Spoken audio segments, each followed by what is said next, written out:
और आज हम फिल्म एक्सप्लेन करने जा रहे हैं दोस्तों द मैट्रिक्स, जो कि मैंने अपने बचपन में देखी थी। इसके एक साल बाद नीला पिक्चर आई थी आमिर खान की, देखो 2000 जमाना आ गया। दोस्तों जोक्स बाद में, अपने श्रवण यंत्रों को मेरे बुखार बिंदु की ओर केंद्रित करो, क्योंकि आज हम द मैट्रिक्स मूवी को एक्सप्लेन करने जा रहे हैं। आप तो जानते हैं दोस्तों कीनू रीव्स जवान है तब। दोस्तों जितने दिल के उदार है ना कीनू रीव्स, उतने ही हैंडसम मल्क भी है, आप इन्हें देख सकते हो। तो आखिरकार फिल्म की शुरुआत कर देते दोस्तों। तो मूवी की शुरुआत में कुछ ऑफिसर्स दिखाई जा रहे थे और पुलिस ऑफिसर आपस में इशारों बातें कर रहे हैं। अब तभी वो पुलिस वाले उस रूम का दरवाजा तोड़ देते हैं जहाँ पर एक लड़की बैठी होती है, कंप्यूटर पे काम करे बैठी बैठी। पुलिस उससे कहती है कि अपने हाथ ऊपर करो, लड़की अपने हाथ ऊपर कर लेती है। उसी बिल्डिंग के नीचे कुछ पुलिस ऑफिसर्स भी खड़े होते हैं। तभी उन पुलिस ऑफिसर्स के पास दो एजेंट आते हैं दोस्तों, इंसान जैसे दिख रही है। वो एजेंट पुलिस ऑफिसर्स को पता क्या कहते हैं कि हमने तुमको मना किया था गुरु इधर मत जाना, उधर खतरा है, उधर टाइम ले चले आए, तुमने वह बात क्यों नहीं मानी, क्यों चले आए वहाँ पर। तो पुलिस वाला कहता है कि एक लड़की के लिए इतनी सारी सिक्योरिटी है, देखिए मेरे ऊपर लाद में गए उसे लेके आते होंगे। तब एजेंट बताते हैं कि तुम्हारे आदमी को उस लड़की ने तक कच्चा चबा दिया होगा। होता है कुछ ऐसे दोस्तों। वो लड़की उस रूम में सारे पुलिस ऑफिसर्स का बैंड बजा देती है। उसके बाद वो लड़की अपने बॉस को फोन करती है। उसका बॉस उससे कहता है कि तुम एक काम करो, यहाँ से निकल लो, तुम एक काम करो, चौराहे पे पहुंचो, वहाँ पर एक फोन बूथ है, वहाँ पर तुम मुझसे कॉल करना। और नीचे जो दो एजेंट्स आए होते हैं ना दोस्तों, वो उस लड़की को वहां से निकलते हुए देख लेते हैं और उसके पीछे पीछे आने लगते हैं। वो लड़की बहुत ही ज्यादा फुर्तीली होती है, लेकिन वो एजेंट्स भी कम नहीं होते हैं दोस्तों। उनके बारे में आपको बात बताऊंगा, वो भी उतनी फास्ट होते हैं। इसके बाद वो लड़की भागते भागते उसी चौराहे वाले फोन बूथ के पास आ जाती है। तभी हम वहाँ पर एक ट्रक को आते हुए देखते हैं दोस्तों, और ये ट्रक टेलीफोन बूथ के पास ही आ रहा होता है। और लड़की भागते हुए टेलीफोन बूथ के अंदर जाती है, रिसीवर उठाती है और वैसे ही वो ट्रक उस टेलीफोन बूथ को उड़ा देता है। इसके बाद उस ट्रक से एजेंट्स निकलते हैं और जब वो टेलीफोन बूथ की तरफ देखते हैं तो वहाँ पर कोई होता ही नहीं। वो कहते हैं कि वो तो यहाँ से पहले निकल ली है, लेकिन यहाँ पे एक्चुअली वो एक लड़की को ढूंढ रहे थे जिसका नाम न्यू था। इसके बाद हमें दोस्तों अगले झलक न्यू की दिखाई जाती है। और न्यू जो भाई साहब वो एक हैकर है, अपने कंप्यूटर के पास सो रहा होता है, हैकिंग करते करते थक गया बेचारा। तभी उसके कंप्यूटर मैसेज आता है, उठ जा बावड़े, इंग्लिश में आता है, वेक अप न्यू। उसके बाद एक और मैसेज आ जाता है और मैसेज में लिखा था कि चेज द व्हाइट रैबिट, यानी कि व्हाइट खरगोश का पीछा करो। ये देखकर न्यू हैरान हो गया कि ये मैसेज आकाश से रहा, कौन मुझे मैसेज भेज रहा है। उसी टाइम से एक और मैसेज आ जाता है, नॉक नॉक न्यू। और इस मैसेज का फौरन बाद दरवाजे पर भी नॉक करता है और जैसे ही वो चेक करने के लिए दरवाजे के बाहर जाता है तो उसके दोस्त वहाँ पे थे जो कि उससे एक सॉफ्टवेयर खरीदने आए थे। तब न्यू पैसे ले लेता है, उनको सॉफ्टवेयर दे देता है। न्यू फ्रेंड कहते हैं आओ चलो चिल मारते हैं। न्यू कहता है कि नहीं अभी तो मुझे बहुत काम है, अभी नहीं आ सकता। लेकिन तभी न्यू देखता है कि उनके साथ जो लड़की आई होती है उसके शोल्डर पर व्हाइट खरगोश का टैटू बना हुआ होता है। ये देख के न्यू कहता है कि ठीक है मैं तुम्हारे साथ चलता हूँ। इसके बाद न्यू उसके साथ चला जाता है। इसके बाद वो लोग क्लब में जाते हैं जहाँ पे न्यू अकेला ही खड़ा होता है। लेकिन तभी न्यू के पास वही लड़की आती है। कौन सी लड़की दोस्तों? जो लैपटॉप चला रही थी, पुलिस वालों को बैंड बजाया था। ध्यान से देखना, बहुत अच्छी मूवी की एक्सप्लेनेशन कर रहा हूँ आज मैं। इस लड़की का नाम पता है आपको क्या? ट्रिनिटी। अब ट्रिनिटी न्यू से हेलो करने आई थी। न्यू से पूछता है कि क्या तुम मुझे पहले से जानती हो? तो कहती है हाँ मैं तुम्हारे बारे में सब कुछ जानती हूँ, मैं ये भी जानती हूँ कि तुम यहाँ पे किसी को ढूंढने के लिए आए हो। एक्चुअली मुझे तुम्हारे सवाल के जवाबों की तलाश है, तुम अच्छे से जानते हो तुम्हारा सवाल क्या है। तब न्यू उससे अपना सवाल पूछता है कि ये जादू क्या होता है। वो कहती है कि इसका जवाब तुम्हें बहुत ही जल्दी मिल जाएगा। एक आदमी है जिसका नाम है मॉर्फियस, वो तुम्हें ढूंढ रहा है और वो बहुत जल्दी तुम्हें ढूंढ भी लेगा। इसके बाद अगले दिन जब न्यू ऑफिस जाता है तो उसका एक पार्सल आता है। उस पार्सल के अंदर एक मोबाइल फोन होता है। जैसे ही न्यू उस मोबाइल फोन को निकालता है तो उस पर रिंग बजती है। न्यू फोन उठाकर हेलो बोलता है तो आगे से भी आवाज आती है हेलो न्यू, तुम जानते हो मैं कौन हूँ? इसमें न्यू कहता है कि हाँ बिल्कुल जानता हूँ। मॉर्फियस हो तुम? वो कहता है हाँ मैं मॉर्फियस ही हूँ, बिल्कुल तुमने मुझे सही पहचाना। वो न्यू से कहता है कि मैं तुम्हें बहुत टाइम से ढूंढ रहा था, पर तुम एक सुपर नेचुरल पावर हो, तुम्हें बता दूं मैं, लेकिन हमारे पास टाइम बहुत ही कम है। नहीं हो वो न्यू से कहता है कि तुम्हारे आसपास खतरा भी है, जिसे चाहे तो तुम अभी उठ के देख सकते हो। तो जैसे ही वो देखता है तो वहाँ पे 3 एजेंट्स होते हैं। ये वही 3 एजेंट होते हैं जिन्होंने वो ट्रिनिटी नाम की लड़की पे अटैक किया था दोस्तों। न्यू से पूछता है कि ये चाहते क्या मुझसे? मॉर्फियस कहता है ये तो मुझे नहीं पता, लेकिन ये तुम्हारे साथ बहुत बुरा बर्ताव करेंगे। अगर तुम यहाँ से निकलना चाहते हो तो मेरे इंस्ट्रक्शंस फॉलो करो अब से। इसके बाद मॉर्फियस नियो को कहता है कि तुम यहाँ से पतली गली से निकल लो, लेकिन नियो वहाँ से भाग नहीं पाता और वो एजेंट उसे पकड़ लेते हैं। इसके बाद वो नियो को अपने सेल में लेके जाते हैं जहाँ पर उसे बताते हैं कि मॉर्फियस नाम के आदमी ने तुमसे कांटेक्ट किया होगा और वो इस दुनिया का सबसे बड़ा टेररिस्ट है। हम चाहते हैं कि तुम उससे मिलो और उसे हमारे पास लेकर आओ। इसके बदले में हम तुम्हारी जितनी भी बुरी आदतें हैं, तुमने जितने भी हैकिंग की चोरी करी होंगी, सब कुछ माफ कर देंगे, नई जिंदगी दे देंगे। बोलो, क्योंकि पता है इन लोगों को मालूम है कि ये तो एक हैकर है नियो। और नीरो को बताते हैं कि हैकिंग करना एक गुनाह है, लेकिन अगर तुम हमारी हेल्प करोगे तो हम तुम्हारे सारे गुनाह माफ कर देंगे, 7 गुण तो वैसे ही माफ है। नीरो कहता है नहीं I want to call my lawyer. तो एजेंट से कहता है तुम लॉयर से क्या बात करोगे जब तुम्हारे मुंह में जुबान ही नहीं रहेगी। इसके बाद नीरो का मुंह चिपकने लग जाता है और देखते ही देखते उसका मुंह ही गायब हो जाता है। उसके बाद वो एजेंट उसे टेबल पर पटक देता है। एक ट्रांसमीटर निकालते हैं और ट्रांसमीटर कीड़ा बन जाता है। दोस्तों बहुत ही बहरा भूत मूवी है। वो कीड़ा नीरो की नाभि से होते हुए पेट में चला जाता है और इसी के साथ नियो की आंख खुल जाती दोस्तों। तो अभी नियो के पास मॉर्फियस का फोन आता और वो नियो से कहता है कि वो लोग तुम तक मुझसे पहले पहुंच गए, लेकिन अगर लोगों को ये पता चल जाता कि तुम एक मसीहा हो तो वो क्या करेंगे, तुम्हारा कत्ल कर देंगे। और अगर तुमने मुझसे मिलना है तो तुम एक काम करो, एक ब्रिज के नीचे आ जाओ। तो वो वहाँ पर चला जाता है। तो वहाँ पे गाड़ी आती है जिसमें 2 लड़कियां बैठी होती है। उस गाड़ी में वही ट्रिनिटी वो भी बैठी होती है, इसीलिए नियो गाड़ी में बैठ जाता है। तो लड़की उसे कहती है अपनी शर्ट उतारो। पहले तो नियो इस बात के लिए मना कर देता है, लेकिन बाद में लड़की कहती है उतारो भी। नियो अपनी शर्ट उतार देता है। अब वो लड़की एक गन जैसी मशीन लेके आती है और नियो के पीठ पे उसको एक्सरे मारती है और उस कीड़े को निकालती है। वो सपना नहीं था दोस्तों, उसके बीच की पूरी मेमोरी लॉस कर दी गई थी नियो की। उसके पेट में वाकई कुछ डाला गया था नाभि से। नियो को लग रहा था कि वो ड्रीम है, क्योंकि बीच का तो सब कुछ स्किप ही था।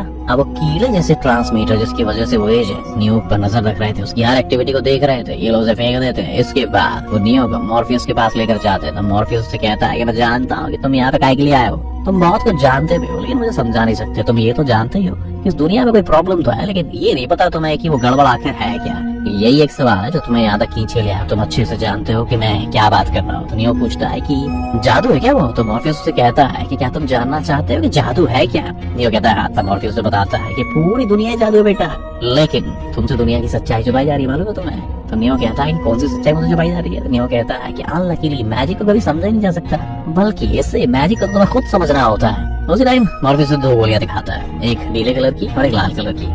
वो नियो को कहता है अगर तुमने नीली गोली खाई तो तुम अपनी दुनिया में अपनी जिंदगी में वापस चले जाओगे और तुम्हें मैजिक का मतलब कभी पता नहीं चल पाएगा, लेकिन अगर तुमने लाल वाली गोली खाई तो तुम सच्चाई के बहुत करीब पहुंच जाओगे।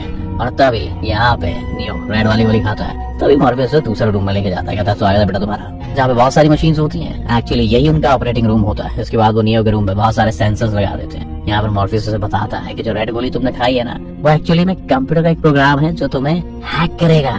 जी हाँ, तुम्हें तुम्हारी बॉडी की रियल प्रोग्रामिंग में लेकर जाएगा। नियो कहता है मेरे ऊपर से बात निकलेगी, मैं समझ गया है। मॉर्फियस कहता है इसका मतलब है कि तुम कुछ देर में ही समझ जाओगे। अब नियो के पास में एक शीशा होता है जो कि एकदम से छिलमिलाने लगता है। जब नियो शीशे को हाथ लगाता है तो पूरी तरह से पिघल जाता है, जैसे नियो के अंदर ही चला गया हो और नियो की बॉडी में जुड़ जाता है वो। ऐसा होते ही नियो बिल्कुल बेहोश हो जाता है। इसके बाद हम देखते हैं सेम नियो जैसा इंसान कहीं और जाग जाता है, जिससे काफी बड़े प्लास्टिक जैसे चिपचिपे से बैग में बंद किया हुआ है और इंसान की पूरी बॉडी में वायर्स लगे हुए हैं। जब वो अपने आसपास देखता है तो उस जैसे और भी बहुत सारे लोग वहाँ पे मौजूद होते हैं, वही ऐसे बैग्स में भरे हुए हैं। इसके बाद एक फ्लाइंग मशीन वहाँ पे आके उसकी सारी वायर्स निकालती है। इसके बाद कोई बैग को नीचे से खोलता है और वो पानी में गिर जाता है। तभी कोई वहाँ पर आकर उसे अपने साथ लेकर जाता है और जब उसकी आँख खुलती है तो उसके आसपास मॉर्फियस उसकी टीम के लोग होते हैं। तो वो पूछता है कि क्या मैं जिंदा हूँ। वो कहते हैं हाँ तुम जिंदा हो। तो वो पूछता है कि मेरी आंखें जल क्यों रही हैं। वो कहते हैं कि पहली बार खुली है ना, इसीलिए तुम्हारी बॉडी अभी कमजोर है, तुम अंदर आराम करो, बाद में बात करेंगे। इसके बाद नियो बिल्कुल ठीक हो जाता है और वो मॉर्फियस के पास जाता है। मॉर्फियस उससे कहता है कि तुम जानना चाहते थे ना कि जादू क्या है। तो नियो उससे कहता है कि हाँ मैं जानना चाहता हूँ। मॉर्फियस उससे कहता है कि चलो मेरे साथ। इसके बाद वो नियो को एक कुर्सी पर बिठाता है और उसका दिमाग एक कंप्यूटर प्रोग्राम के साथ कनेक्ट कर देता है। इसके बाद नियो खुद उस कंप्यूटर प्रोग्राम के अंदर चला जाता है और वहाँ पर मॉर्फियस भी होता है दोस्तों। यहाँ पे मॉर्फियस उसे बताता है कि खास किस्म का कंप्यूटर प्रोग्राम है, इसकी मदद से हम दिमाग में कुछ भी डाल सकते हैं, कोई भी ड्रेसिंग, ट्रेनिंग, कोई हथियार, कोई डायमेंशन, कुछ भी डाल सकते हैं। नियो से पूछता है कि क्या हम सच में कंप्यूटर प्रोग्राम में। तो मॉर्फियस से कहता है हाँ तुम्हें यकीन नहीं आ रहा है ना, अपने कपड़े देखो, अपने बाल देखो, अपना चेहरा देखो, सब कुछ तो बिल्कुल बदला हुआ है। मॉर्फियस से कहते हो कि तुम उस दुनिया को जानते हो जो 20वीं शताब्दी में थी, लेकिन ये बेटा पूरा इमेजिनरी दुनिया है। इसी दुनिया को हम कहते हैं मैजिक। अब दोस्तों 1999 में फिल्म आई है, देख लो कितनी टाइमलेस वो भी है और आज तक तुम ड्रीम्स की दुनिया में जीते हो बेटा। आज की दुनिया तो ये है, ये क्या है कि वो स्क्रीन पे एक दुनिया दिखाता है जो कि बहुत ही ज्यादा बेकार होती है। मॉर्फियस से कहता है कि जो असली दुनिया है ना वो ये वाली है और आज तक तुम जिस दुनिया में जिए हो ना वो ड्रीम्स की दुनिया थी, हकीकत की दुनिया थी नहीं। मॉर्फियस से कहता है कि हमारे पास जो भी जानकारी है उसके मुताबिक 21वीं सदी में इंसानों ने इंटेलिजेंट कंप्यूटर बनाए और उन कंप्यूटर्स में ये एबिलिटी थी कि वो खुद ही सोच सकते थे। उनमें से एक कंप्यूटर ने अपनी पूरी आर्मी बना ली और बाद में इंसानों के साथ ही जंग कर ली। अब इस जंग में कंप्यूटर जीत तो गए, लेकिन उन्होंने हमेशा के लिए सूर्य खो दिया। यानी उस वॉर के बाद सूर्य कभी धरती पे आया ही नहीं। लेकिन मशीन्स को तो एनर्जी हासिल करने के लिए सूरज की रोशनी की जरूरत थी और मशीन्स ये जानती थी कि इंसान की बॉडी इतनी हीट पैदा कर सकती है जो सूरज की कमी को पूरा कर सकता है। पर मशीन्स ने क्या किया, अपनी एनर्जी की कमी पूरा करने के लिए इंसानों को उगाना शुरू कर दिया। यहाँ पे इंसानों के बड़े बड़े एम्ब्रियोज बनाए गए, ऐसे खेत बना दिए उन्होंने एम्ब्रियोज के।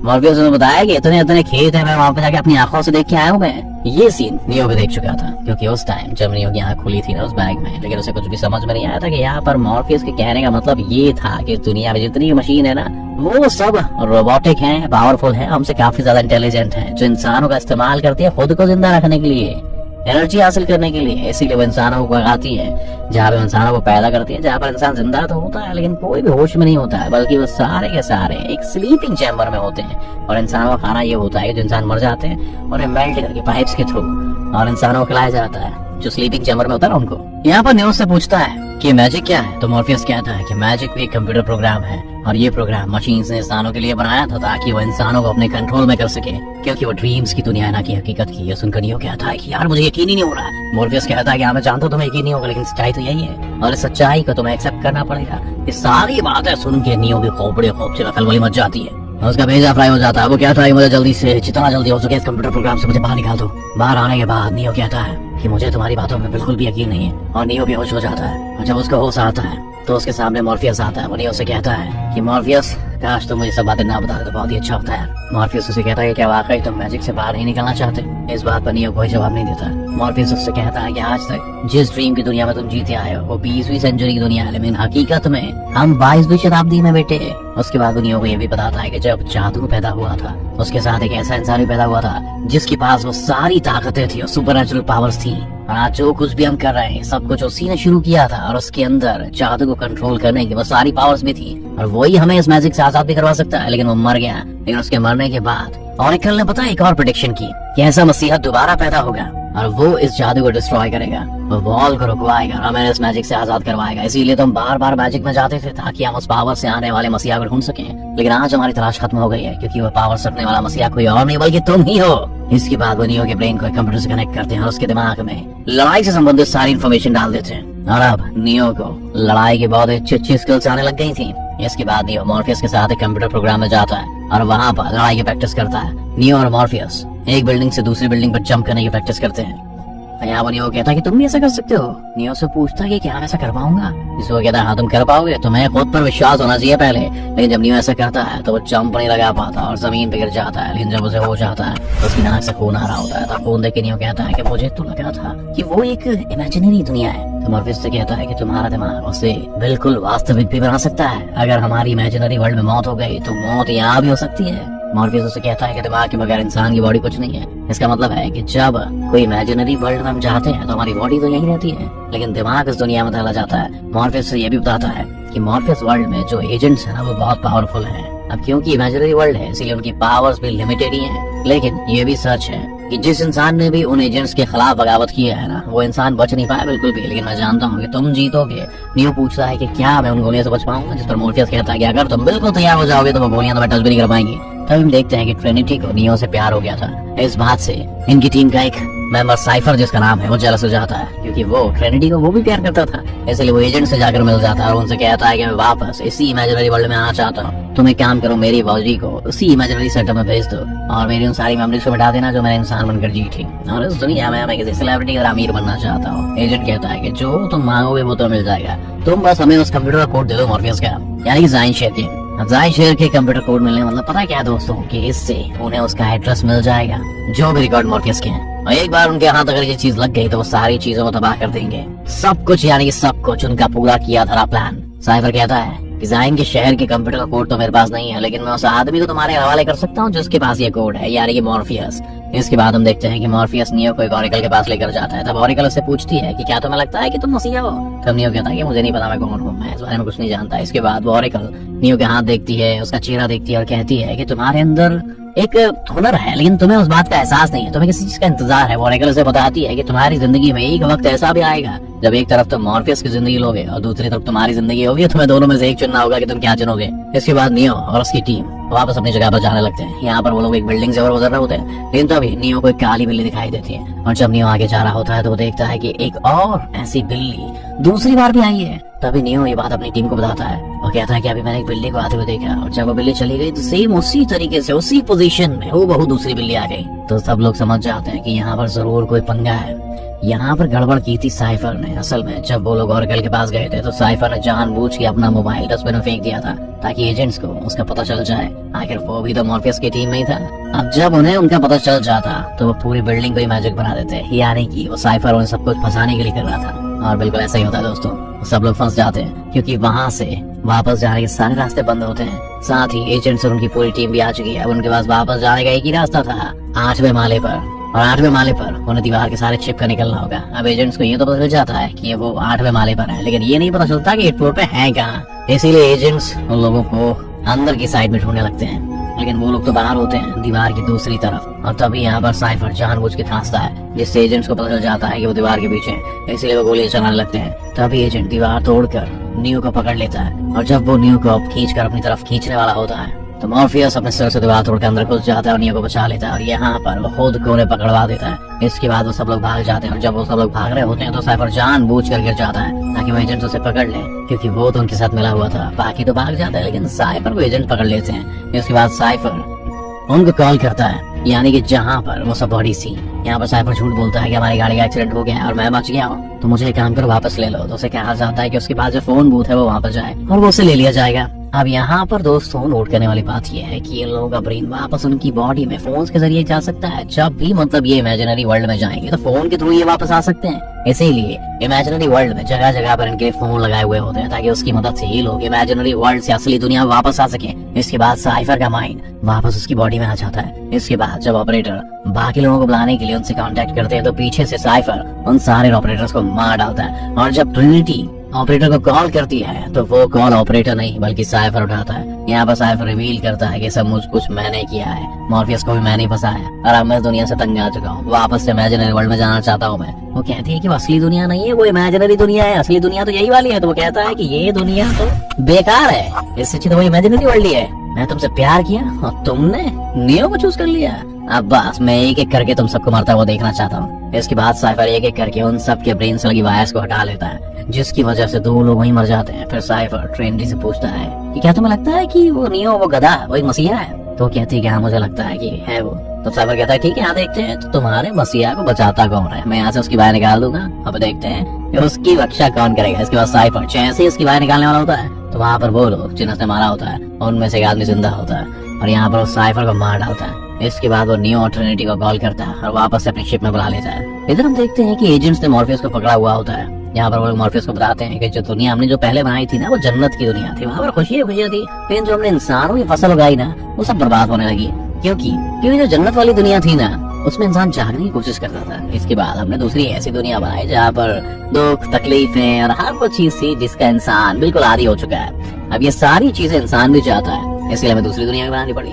अब ये एजेंट किसी भी कीमत पर मॉर्फियस से ज़ाइन शेयर के कंप्यूटर का कोड जानना चाहते थे। एक बार उन्हें कोड मिल गया तो समझो वो उन लोगों की स्पेसशिप और पूरे ज़ाइन शेयर को डिस्ट्रॉय कर देंगे। ज़ाइन शेयर आज भी अर्थ के सेंटर में है दोस्तों, जहाँ पर इंसान रहते हैं। अब ये सारी तो मशीन है, इस बारे में तो है कुछ नहीं पता, इसीलिए तो वो ज़ाइन शेयर का कोड जानना चाहते हैं ताकि वो ज़ाइन शेयर के साथ साथ इंसानों को भी मार डालें। लेकिन मॉर्फियस उन्हें कोड कभी नहीं देगा, चाहे उसकी जान ही चली जाए। इसलिए मॉर्फियस को एक इंजेक्शन लगा के देते हैं जिससे उसकी बॉडी धीरे धीरे स्लो हो जाएगी, जिसके बाद मॉर्फियस खुद ही वो कोड उन्हें बता देगा। ये बात मॉर्फियस की पूरी टीम को पता होती है क्योंकि वो मॉर्फियस के दिमाग की सारी एक्टिविटीज कंप्यूटर पर देख सकते थे। इसीलिए वो ये डिसाइड करते हैं कि वो मॉर्फियस के ब्रेन में जो वायर लगी है उसको निकाल देंगे और मॉर्फियस की वहाँ पे मौत हो जाएगी और उन्हें वो कोड कभी ना मिले। तब नियो कहता है कि ऐसा मत करना, मैं उसे बचाने जाऊंगा। यहाँ पर नियो के साथ ट्रिनिटी कहती मैं भी जाऊंगी। अब यहाँ पर नियो ऐसा इसलिए भी कर रहा होता है क्योंकि उसे ऑरेकल ने कहा था कि तुम्हारी जिंदगी में एक वक्त ऐसा भी आएगा जब तुम्हें अपनी और मॉर्फियस की जिंदगी में से किसी एक को चुनना होगा। और नियो के मुताबिक मॉर्फियस की जिंदगी बहुत ही ज्यादा इंपॉर्टेंट है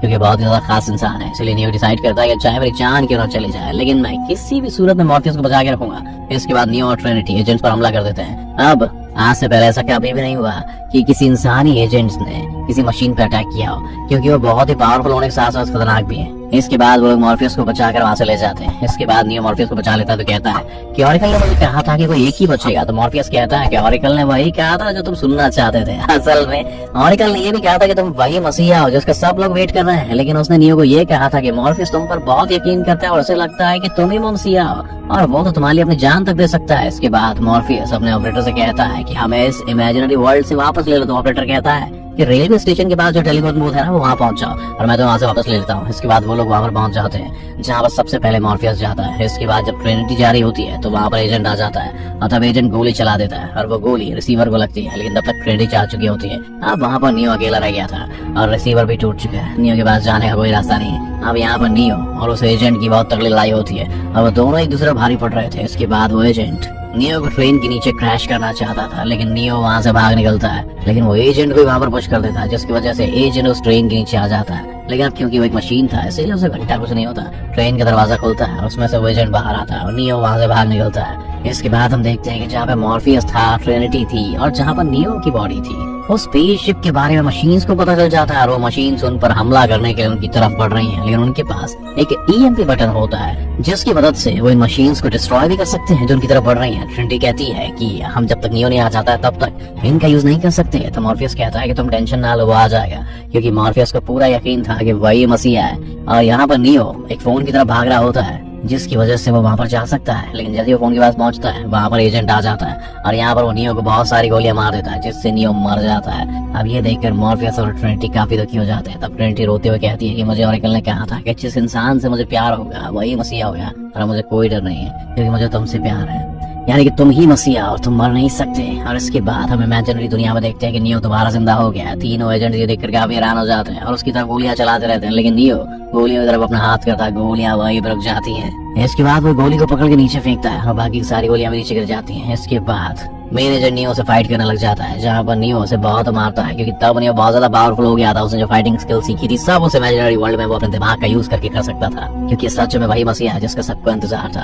अब नियो का वो एजेंट किसी कंप्यूटर कोड की नजर आने लगते हैं क्योंकि यही उनका असली रूप था। इसके बाद नियो एक एजेंट की बॉडी में चला जाता है और उसे ब्लास्ट कर देता है और खुद बाहर आ जाता है। उधर शिप में ट्रिनिटी और मॉर्फियस को भी पता चल चुकी थी कि नियो दोबारा जिंदा हो गया और वो एक एजेंट से लड़ रहा है, लेकिन तभी उन मशीन्स ने भी उनकी शिप पर अटैक कर दिया है और उधर नियो ने एक एजेंट को मार दिया है और दो एजेंट्स भाग गए। तभी वहाँ पर फोन में रिंग होने लगती है जिसके थ्रू नियो को वापस अपनी दुनिया में जाना और इमेजिनरी वर्ल्ड को छोड़ना है। जब वो मशीन अंदर घुसकर इन सबको मारने वाली होती है कि तभी मॉर्फियस ईएमपी बटन को प्रेस कर देता है और तब वहाँ पर नियो भी फोन उठा लेता है और अपनी दुनिया वापस आ जाता है। अब ईएमपी बटन प्रेस करने की वजह से वो सारी मशीन जो उन्हें मारने आई थी वो डिस्ट्रॉय हो चुकी थी। इसके बाद नियो टेलीफोन बूथ से कॉल करता है और कहता है कि मैजिक की हिफाजत करने वालों, मुझे पता है कि तुम मुझे सुन रहे हो और मैं ये भी जानता हूँ कि तुम इंसानों की दुनिया से डर चुके हो, लेकिन अब मैं उन सारे लोगों को आजाद करवाऊंगा जो जादू की दुनिया फंसे हुए हैं और उन्हें एक ऐसी दुनिया दिखाऊंगा जहाँ पर मशीनों की कोई भी हुकूमत ना हो, यानी कि ऐसी दुनिया जो उन्हें देखनी चाहिए, मशीनों के बिना की दुनिया जहाँ कोई नियम नहीं, कोई कंट्रोल नहीं, कोई सीमा नहीं। इसके बाद नियो